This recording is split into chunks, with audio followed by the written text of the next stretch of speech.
What if I told you that a three-digit number, one you might not even know, could decide where you live, what car you drive, or whether you get that dream job? We are talking about your credit score, and it's way more powerful than most people realize. Hey guys, and welcome back to Budget to Bankroll, the show where we break down adulting one step at a time. I'm Very, and today we're diving into something that can either open doors or quietly shut them: your credit score. Whether you're just starting your financial journey or trying to bounce back from some missteps, this episode is packed with simple, actionable steps to help you build and protect a stellar credit score. Especially for Millennials and Gen Z, understanding credit is a game changer.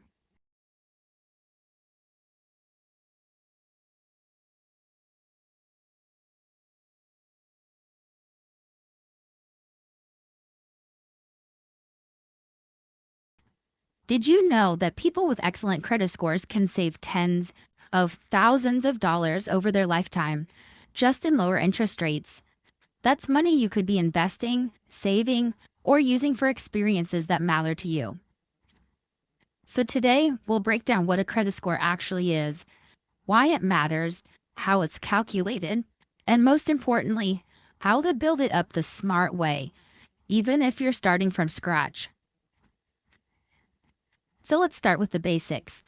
What is a credit score anyway? A credit score is a three-digit number that represents your credit worthiness. In other words, how likely you are to repay borrowed money. Think of it like a financial report card, and lenders use it to decide whether to lend you money, what interest rates to charge, and even how high your credit limit should be. There are a few different scoring models out there, but the most common ones are the FICO score and the Vantage score. Both typically range from 300 to 850. Here's a general breakdown. 300 to 579 is considered poor.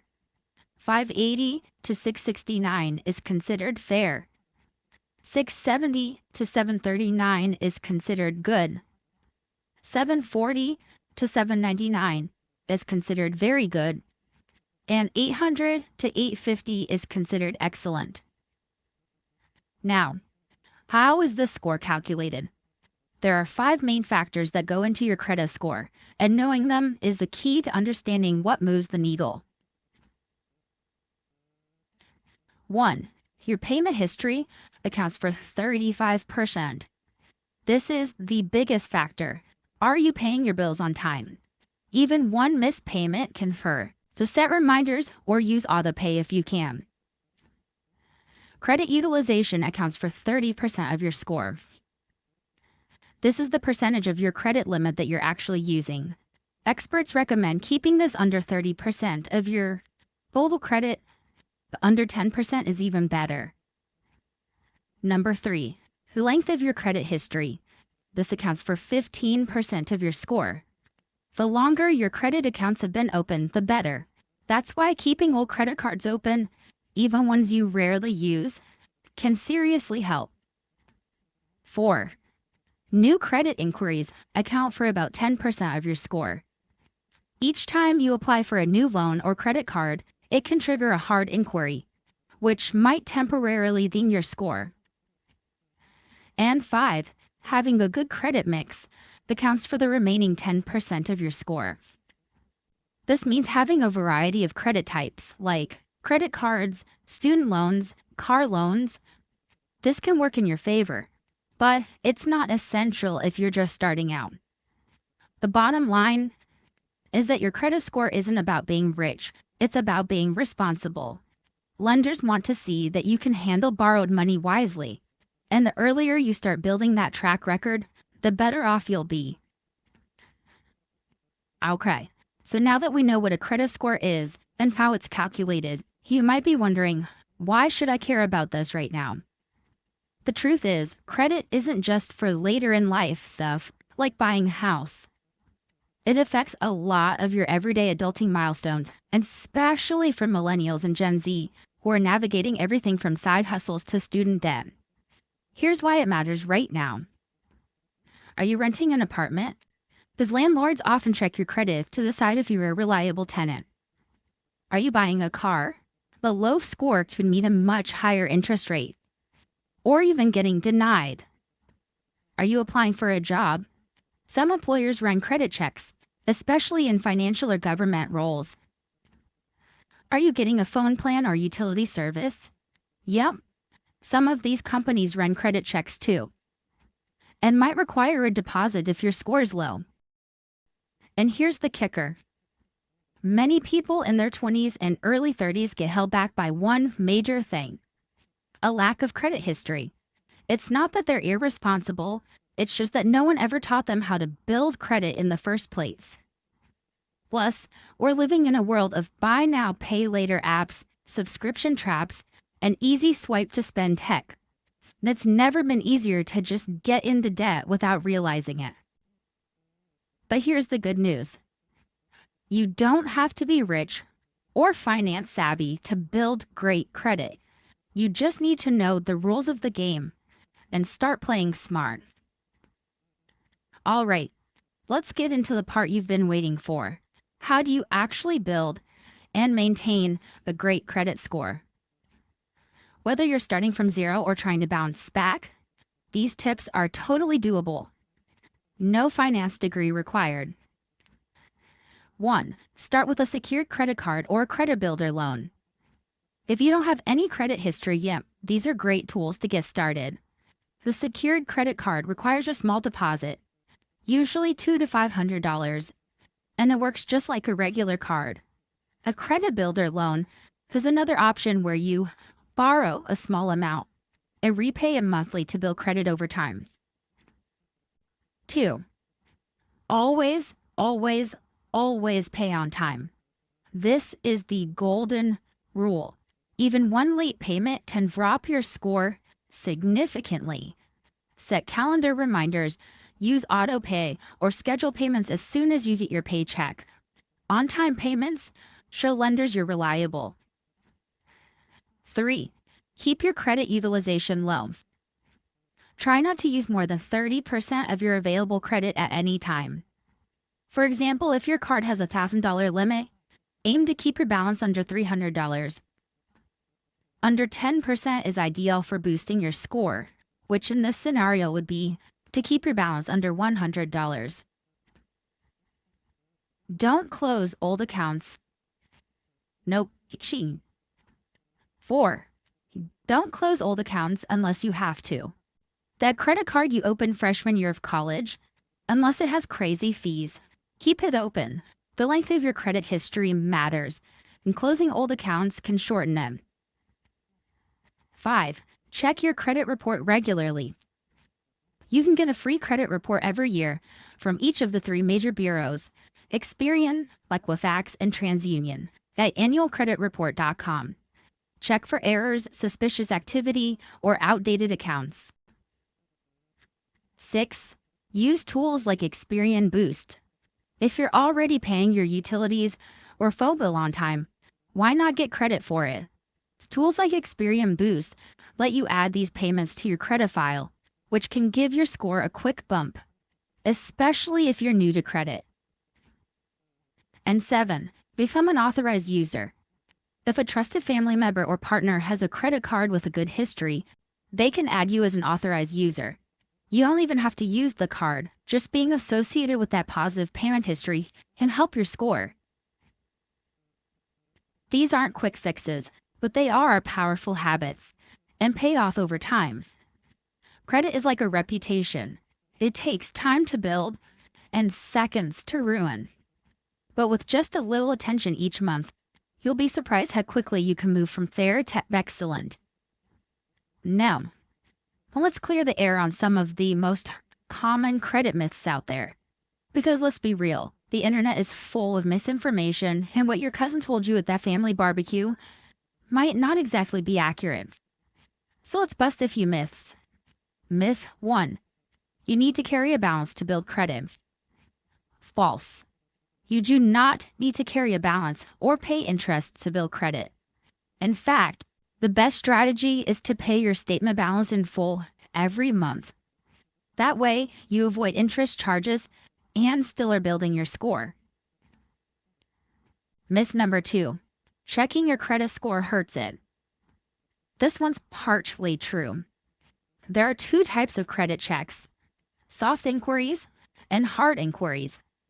Soft inquiries, like checking your own score or using a credit monitoring app, don't affect your score. Hard inquiries, like applying for a loan or credit card, do, but only by a few points and only temporarily. Myth number 3. You need to be in debt to have good credit. False. Good credit is about using credit responsibly, not racking up debt. You can have an excellent credit score while carrying little to no balance at all. Myth 4. Closing a credit card will boost your score. This one is usually false. Unless it's a card with high fees, closing an account can actually hurt your score. Like we mentioned earlier, it shortens your credit history and increases your credit utilization ratio. 2 things that can drag your score down. And myth number 5. Your income impacts your credit score. Wrong. Your income isn't a part of your credit score. What matters is how you manage the credit you have, not how much you make. That's why even people with modest incomes can have stellar credit scores. So remember, when it comes to credit, facts beat fears. Don't let myths stop you from taking control of your financial future. The more you understand how credit really works, the easier it is to use it to your advantage. Building credit is important, but just as important is avoiding the landmines that can sabotage your progress. Here are some of the most common mistakes that Millennials and Gen Z fall into, and how to sidestep them. 1. Missing a payment, even once. It might not seem like a big deal, but one missed payment can stay on your credit report for up to 7 years. Set up autopay or alerts so you never forget. 2. Maxing out your credit cards. Running your balance close to the limit can tank your credit utilization ratio, even if you pay it off later. Try to keep your usage below that 30% threshold, and again, ideally under that 10%. Number 3. Applying for too many cards at once. Each application triggers a hard inquiry. A bunch of those in a short time can signal risk to lenders and lower your score temporarily. 4. Ignoring your credit report.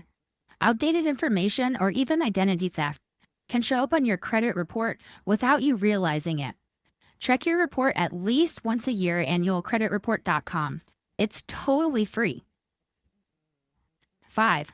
Closing old credit cards too soon. We get it. Decluttering your wallet can feel great, but that old card you never use is helping keep your average account age up, which boosts your score. If it doesn't charge you an annual fee, consider keeping it open. 6. Co-signing without thinking it through. If you co-sign a loan or credit card for someone else, you're on the hook if they miss payments. It could hurt your credit, even if you're not the one spending. 7. Only using one type of credit. It's not a deal breaker, but lenders like to see you can handle different types of credit, like installment loans and revolving credit. Installment loans being those with a fixed payment and a set amount that you took out that you're paying down over time, such as a car loan, personal loan, student loan, mortgage, and revolving credit being those things like credit cards or lines of credit, where you pay it off and then use it again and pay it off again. Over time, a healthy mix can give your score a lift. But good news, all of these mistakes are avoidable. It's about staying intentional, checking in regularly, and understanding that building great credit is a long game, not an overnight glow-up. You don't have to do this alone. There are tons of free or low-cost tools out there to help you build, track, and protect your credit. Here are some of our favorite resources. There are free credit monitoring tools like Credit Karma or Credit Sesame. Both of these let you check your credit score and get alerts when something changes. These are great for tracking your progress. Also, there's your Experian app. It offers credit tracking, score updates, and even lets you use Experian Boost to raise your score by adding things like your utility or phone bill payments. And then you've got credit reports. I know I've said it time and time again already, but annualcreditreport.com is where it's at. This is the only federally authorized site to get your free credit report from all three bureaus, Equifax, Experian, and TransUnion. Pro tip is to stagger through your reports every 4 months or so to monitor your credit year-round for free. And then, of course, we have starter credit options. Secured credit cards. You're going to want to look for the ones with low fees that report to all three credit bureaus. Examples are Capital One's Secured MasterCard or the Discover It Secured Card. And credit builder loans are offered by credit unions or fintech apps like Self or SeedFi. You pay monthly, and your payments are reported to the bureaus as well. There's also a great educational content out there.